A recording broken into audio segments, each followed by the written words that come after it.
Shalom saudara sekalian, hari ini Rabu 26 Agustus 2026, Yohanes 12 ayat 14-15. Yesus menemukan seekor keledai muda, lalu ia naik di atasnya seperti ada tertulis, "Jangan takut hai putri Sion, ialah rajamu datang duduk di atas seekor anak keledai."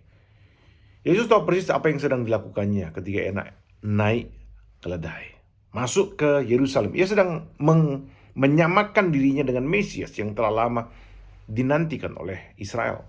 Pada yang sama, ia menegaskan ia tidak sama dengan para penakluk dunia lainnya di dunia ini, dulu maupun yang akan datang, misalnya Alexander Agung, Tiberius, Napoleon, atau Bokassa yang kemarin kita dengar. Keledai itu binatang kerajaan, tapi ia adalah hewan perdamaian, hewan yang rendah hati, bahkan dianggap bodoh. Yesus membawa pesan dia raja yang berbeda, tapi tidak seorang pun memahaminya, termasuk semua muridnya. Dalam ayat 16 dikatakan tidak ada yang mereka mengerti tentang apa yang dilakukan Yesus. Sementara kerumunan orang bergolak antusias, kegembiraan yang luar biasa karena mendekati Paskah. Mereka melihat bahwa ini adalah sang raja, calon raja kita. Orang-orang Farisi itu merangkumnya dengan ayat 19. Kamu lihat bahwa kamu sama sekali tidak berhasil. Mereka ngomong satu dengan lain, itu para imam kepala. Lihatlah seluruh dunia datang mengikuti dia. Saudara, dengan berkata demikian, Yohanes menyisipkan satu peristiwa yang tidak terduga, yang intinya adalah Yohanes ingin supaya kita melihatnya bersama-sama peristiwa ini. Ayat 20-21. Dihubungkan dengan kalimat seluruh dunia datang mengikuti dia. Tiba-tiba Yohanes berkata, di antara mereka yang berangkat untuk beribadah pada hari raya itu terdapat beberapa orang Yunani. Orang-orang itu berkata kepada Filipus yang berasal dari Betsaida di Galilea, lalu berkata kepadanya, "Tuhan, kami ingin bertemu dengan Yesus." Saudara tahu, terdapat beberapa orang Yunani. Siapa orang Yunani itu, saudara ya? Orang Yunani itu orang yang mencari kebenaran.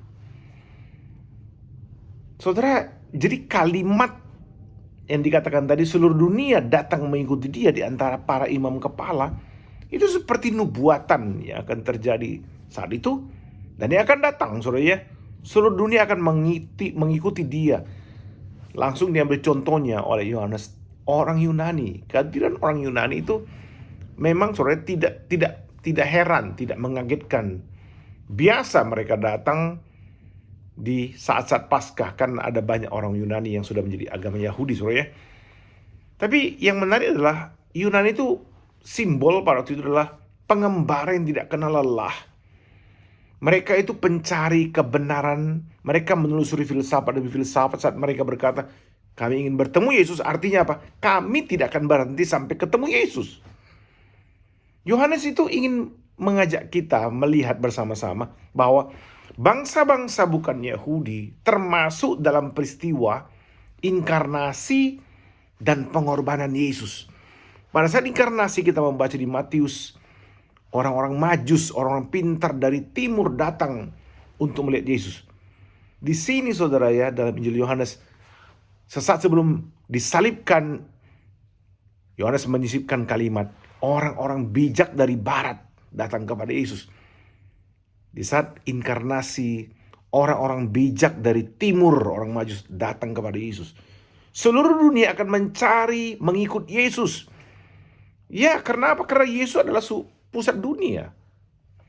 Semua lutut akan bertelut, semua lidah akan mengaku bahwa Yesus Kristus adalah Tuhan bagi kemuliaan Allah Bapa. Itu Filipi 2 ayat 11. Oh saudara, alangkah berbahagianya kita bila kita mencari dan mengikuti dan merindukan bertemu Yesus. Karena apa? Karena itu adalah bukti bahwa kita dipilihnya. Bukan karena kita yang memilih dia, tapi karena dia yang memilih kita terlebih dahulu. Makanya kita dapat mencari dan menemukan dia. 1 Yohanes 4 ayat 19. Amin saudara. Tuhan memberkati kita sekalian.